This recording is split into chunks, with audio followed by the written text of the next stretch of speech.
Hey, everybody, welcome to another edition of The Drop. Greg Wyshynski, Arda, Öcal. Note the date changes because we are in the thick of it in the Stanley Cup playoffs. We are now every Monday and Thursday, every Monday and Thursday, wherever you get your audio podcasts as well, the NHL and ESPN, YouTube. Wish, I'm just going to go and say it, man. The Stanley Cup playoffs, I know it's very, very early to say this, but it's been a lot of fun so far. Way early to say it, but yeah, no, it's been fun. We haven't had too many shockers quite yet, but the hockey's been good. It's been energetic. My favorite thing, and we'll get to it in a second, has been the outpouring of fan support in public spaces and inside arenas. Like when you're a casual hockey fan or a casual sports fan and you tune into one of these games, it feels different, and that's the most beautiful thing about the Stanley Cup playoffs, is that it always feels like you are watching something remarkably different than the previous 6-7 months, it seems like, of hockey that's been on the air. Yeah. And that's a great feeling, that feeling of separation. The games mean so much more, the fans are more into it, and it becomes this kind of self-contained perfect organism for about 2 months. So I'll get things started. Winners and losers from the Stanley Cup playoffs so far. Winner and loser, the whiteout in Winnipeg. The winner part are the fans. The loser part are the players. Not the players themselves, but what they were wearing. The fans did their part. The arena was predominantly whiteout. It looked fantastic. Even the watch party outside looked terrific. Shout out to the Winnipeg fans for showing up and showing out. My problem is, and Steve Levy brought this up during the intermissions of the game itself, they weren't wearing white. And I get it. It's the home whites, whatever, like that whole conversation. That's for another day. What I'm saying is it just looked odd that the Winnipeg Jets were not also wearing white, even though that is now the convention. I just wanted a full whiteout, man. I feel you on that, and I would love if teams had the opportunity to pick what jerseys they wanted to wear. You and I both became hockey fans back in the day when the home team wore white. Always synced up with in the old West, the bad guy wears the black hat kind of thing when the villainous visiting team comes to town. I don't know, man. I figure they do it because they want to sell more third jerseys, which of course are usually solid, and they wear them at home. But give teams the opportunity to wear what they want. I think it'd be pretty dope. Loser For me, same game, man. Alexandar Georgiev. Not only did the Colorado netminder confirm fears that he was going to be a liability for the Avalanche by giving up 7 goals on just 23 shots, but he had the ingenious Winnipeg fans chanting, "Pull your goalie," as an insult to injury. And yeah, listen, Connor Hellebuck didn't have his best game. He gave up 6 goals, but he had faced 46 shots, and he also happens to be the best goalie on the planet. I have more faith in him bouncing back than I do Georgiev. Not the start the Avalanche wanted with their goaltender. Winner, depth. This is always a topic of conversation in the Stanley Cup playoffs. In many series, we saw a lot of depth pieces come out to shine. Dakota Joshua, great example, 3-point game. I believe it was his second NHL playoff or Stanley Cup playoff game, and he got his first Stanley Cup playoff goal, and he got 2 of them. So he was very good for the Vancouver Canucks. Look at the Empire State Building. Matt Rempe finally had more time on ice than penalty minutes, Wish. But that line that Rempe is on with Barclay Goodrow, that fourth line, had only one 5-on-5 goal while they were together on the ice this season, and they had 2. Jimmy Vesey, the other one, 2 goals in game number 1. So shout out to depth. Not only that, but Rempe's goal gets the Rangers rolling. Then they score 3 goals in the span of 2 minutes and 7 seconds against the Capitals. So I know people think he's overhyped and we shouldn't talk about him. People call him an oaf and a thug and everything. But the Rempe effect is real, man. If you're at that game and he's on the ice and you feel how the crowd pops and what that goal did for Rangers momentum, it was palpable. Loser for me, literally, road teams. Home teams were 6-0 to start the Stanley Cup playoffs. The longest win streak to start a postseason since 1970. Home team started 8-0 that season. There have only been 4 other postseasons, Arda, in NHL history to feature the home team winning 6 straight games to begin a playoff year. And the home teams held serve throughout the first few games. We'll see what happens when the rest of the series get going. But it's one of the reasons there were no really big surprises I felt in the first couple days of the playoffs, but certainly the home ice was an advantage to start off the postseason. As we record this is also happening in the NBA. So in the NBA and NHL, every home team has won in their game ones so far. We just jinxed them. Give us another loser. Loser for me, Leafs fan psyche. Arda, are you okay? Is everything fine? The Leafs go out in game one against Boston, and in the span of one game, we went from parade planning to calling up your therapist. They're supposed to exorcise the demons of the Boston Bruins, but instead, this series looks like it could become the, well, what the hell happened to Willie Nylander? How did he get hurt? We really need that guy to be healthy series. It was not the start the Leafs wanted, but hey, yeah, anything can happen in game two. We could be going back to Toronto and with a better feeling about these Leafs. But that game one game was one of those where I'm looking at my my picks, I'm looking at my bracket, I'm looking at the Leafs versus the Oilers in the Stanley Cup final, and I'm like, unless the Bruins fold, I don't know how we're getting there. I hate everything about this. The only exercise that I'm envisioning is not using a golf cart and walking the course. Speaking of, why don't we move from the Toronto Maple Leafs to teams that actually did very well in their game ones? We mentioned Matt Rempe, of course, the New York Rangers, a huge topic of conversation. And that's why we decided to bring our good buddy, Steve Valiquette, on the show.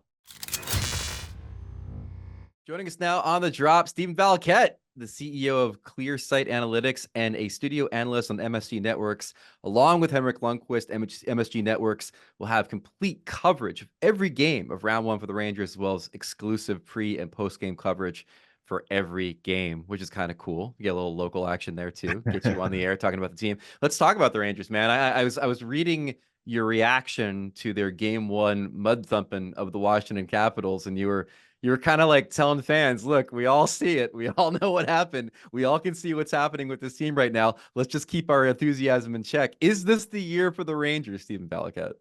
You know, we all hope so. It's one of those where I've been fooled a couple of times now, Wish. I've been working with MSG for 10 years as an analyst, and I've seen them get up in series and just think that all I have to do now is go to Home Depot and get some wood so I can start building my float.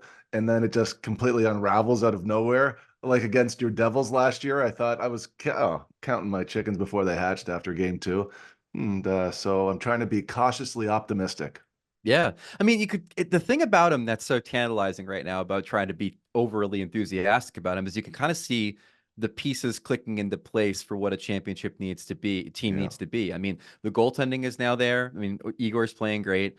Obviously they've got the defense with Fox.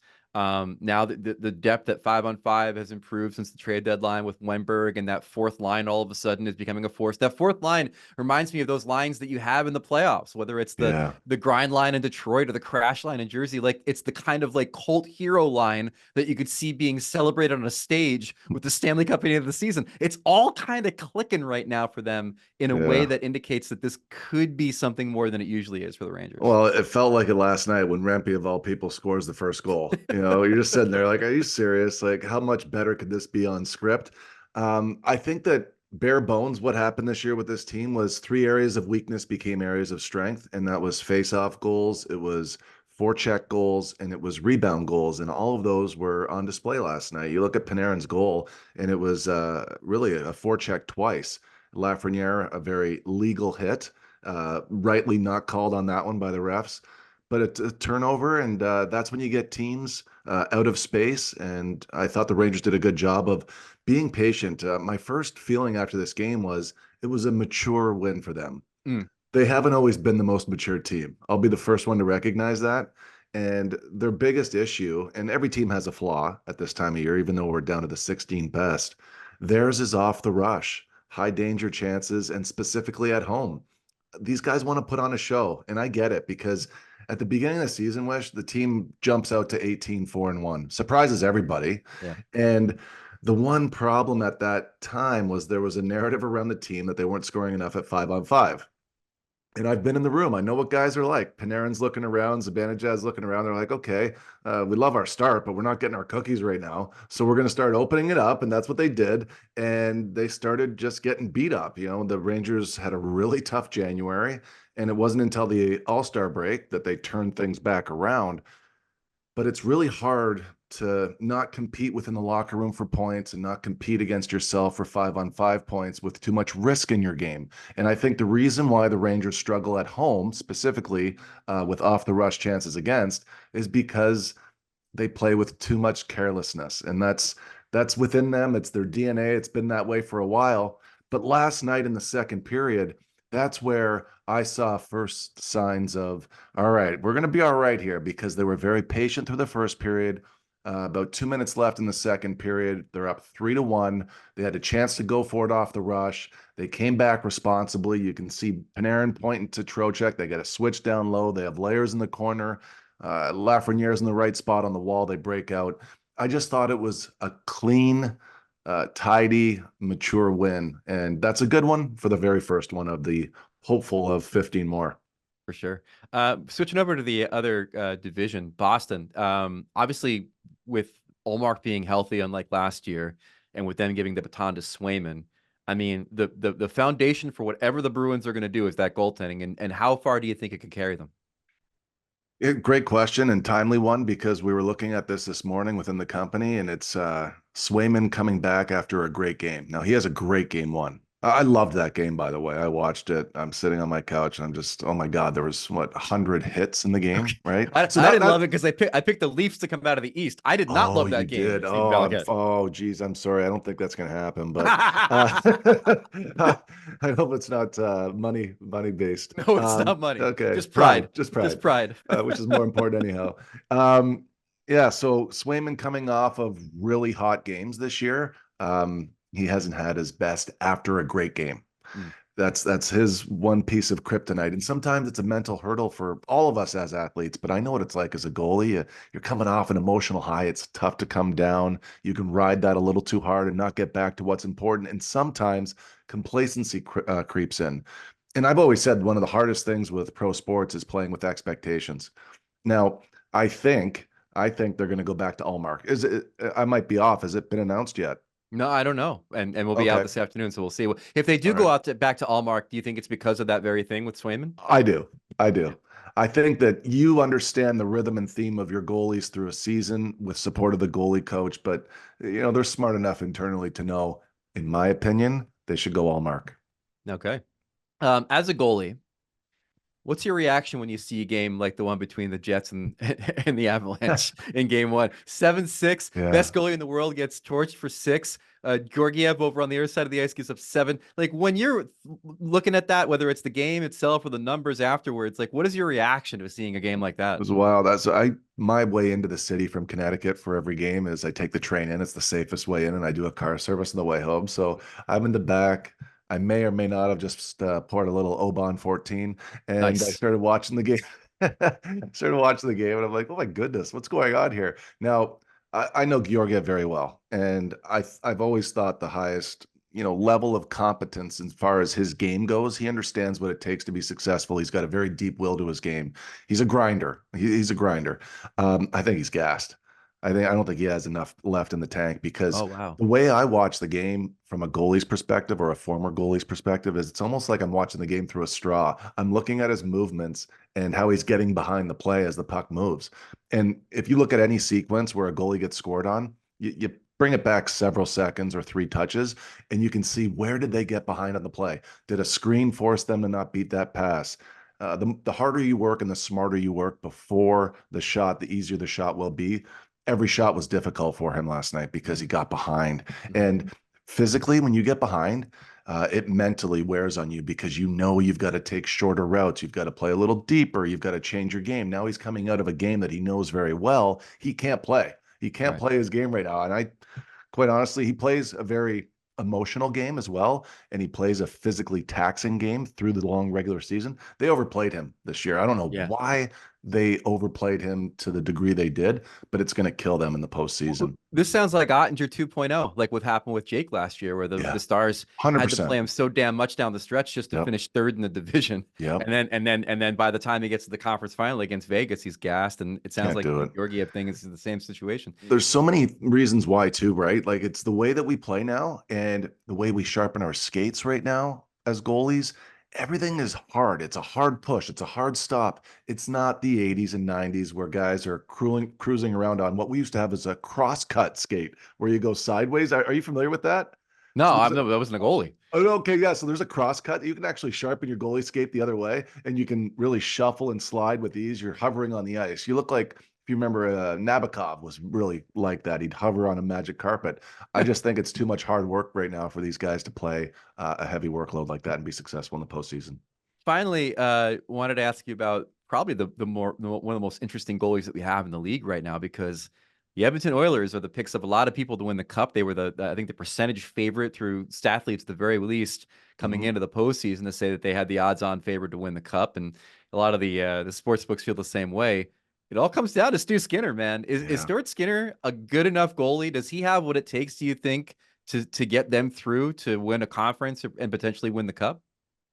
When it comes down to a question like that for this time of year, for somebody like that with a little bit of experience, but not a lot, thrust into a position too soon, Jack Campbell should be there helping right now. He's not available, not around. I think it's too much mentally. I've seen it. I've seen it with the best, what the playoff pressure can do to you.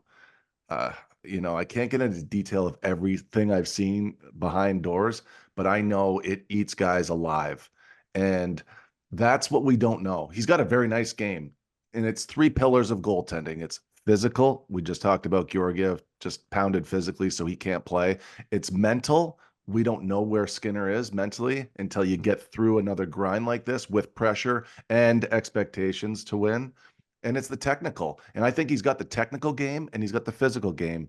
But the one part that we don't know, and it's very difficult to measure, the only way you can really measure it, and we should keep in touch on this one during the postseason, how he reacts when his team is up by one, down by one, or score tied. Can he make a high danger save? Can he stop a breakaway or a 2-on-1 or a screen deflection and find a lane? And I'll be interested to see, because to me, that's where you can see who the mentally tough goalies are. Who are the money goalies in the postseason? He's the classic, you don't got to win me the series, but we can't have you lose us the series guy, right? You know what I mean? Yep. Exactly. All right, Steve Valiquette, where can people find your stuff? Well, MSG Networks, we're going to be on for every game. Now, we've got the first round exclusive coverage, but then once we get into round two, we'll be doing pre and post. And at Twitter, Valley's View, I like to put the game reports after every Ranger game on there and post that for the fans. They are awesome. Great breakdown of stuff. Everybody should be following them. Great to talk to you again, Valley. We'll talk to you soon. Thanks, buddy. Anytime.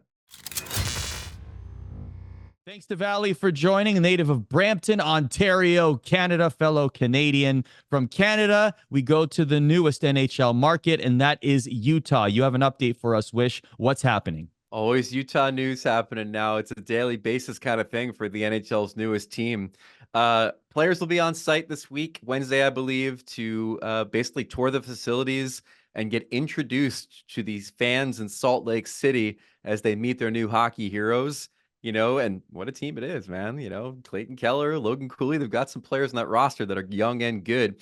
Owner Ryan Smith met those players last week. He went to Arizona, met with them. They basically took over a golf course in Scottsdale to play a few rounds, and Smith actually joined the foursomes of the players to get to know him better. I've been told by at least one player that was part of that excursion that he's a real dude. Like, he's a down-to-earth guy. They really dug him. He seems like one of the boys, is what they said. So Ryan Smith making an immediate impression with the players.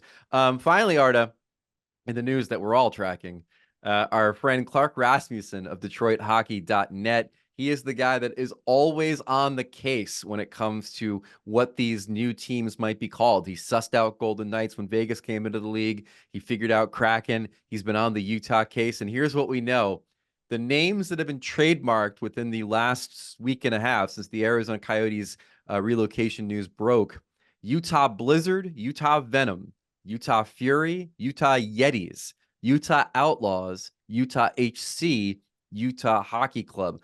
All of those those domain registrations, rather, except for the Utah Blizzard, seem to be made by the same group. So, Arda, from those names, potential names for the Utah team, what stands out for you? Okay, so Blizzard, Venom, Fury, and Yeti can all be Marvel characters. So I instantly see a collaboration there. The Stanley Cup was in the studio on Sunday, and I noticed that there was actually a couple of teams named blank HC, so like Ottawa HC, etc., that were on the cup from like the 1900s, like 1905 or whatever. So shockingly, if Utah, I was thinking about this, what if Utah won the Stanley Cup next year? Just think of an improbable scenario and they didn't have a nickname. They would be Utah HC on the Stanley Cup, but it wouldn't be the first time. So there you go. Speaking of that, by the way, we're not going to do any more Arizona post-mortem. I think that you can probably read a bit more from myself and Emily Kaplan on the site at some point on ESPN.com about that. But I did like the part in Bettman's press conference in Arizona when he was there with Alex Morello. And one of the reasons why they didn't want to stay in Arizona was the abject fear that the Coyotes would get good and there'd be a Stanley Cup final game played at Mullet Arena. Right. Or a Stanley Cup won at Mullet Arena. Yes. First of all, think of those ticket prices for a place that seats 5,000 for a Stanley Cup final game. But second of all, I mean, like, that's legit fear. Like, the Coyotes are trending up, and the idea that there could be playoff games and maybe even like a championship game played at a college-sized arena on the campus of ASU, I think is a real fear the league had in trying to get the ball rolling on relocation. So I'll say this about the Utah HC and Utah Hockey Club thing. A Utah source told me that things have kind of shifted behind the scenes. We all thought, and we had all heard, that Utah was probably not going to have a mascot and branding until year 2. That was the thinking when the Coyotes initially relocated. Now I've been told there's like a 50-50 chance that if they can find a name they like, that they might have a name beginning in their inaugural season in Utah. Okay. And in fact, I've been told that Ryan Smith, the co-owner of the team, along with Ashley Smith, would love to have a nickname so the players can refer to themselves by that nickname. So when you look at Utah HC and Utah Hockey Club, to me, that's the fallback position. We don't have the nickname yet. We're going to go with this. It's going to be the Professional Women's Hockey League plan of just having the name emblazoned across the front of the jersey, probably, and then some color scheme. The rest of the names, though, could be the ones that they're seriously considering, where if one really, rings the bell for them and sticks, we could end up with one of these names. Two things real quick, Arda. First of all, the plural of Yeti is in fact Yetis. I looked it up. It's canonical that it is Yetis. I agree with you. Yeti feels more right, but it is Yetis. And I don't know, of the names, I kind of dig Outlaws a little bit. I'd have to probably dig a little bit deeper into the lore of why that name would apply to Utah, but it's a different kind of name than we have in the league right now.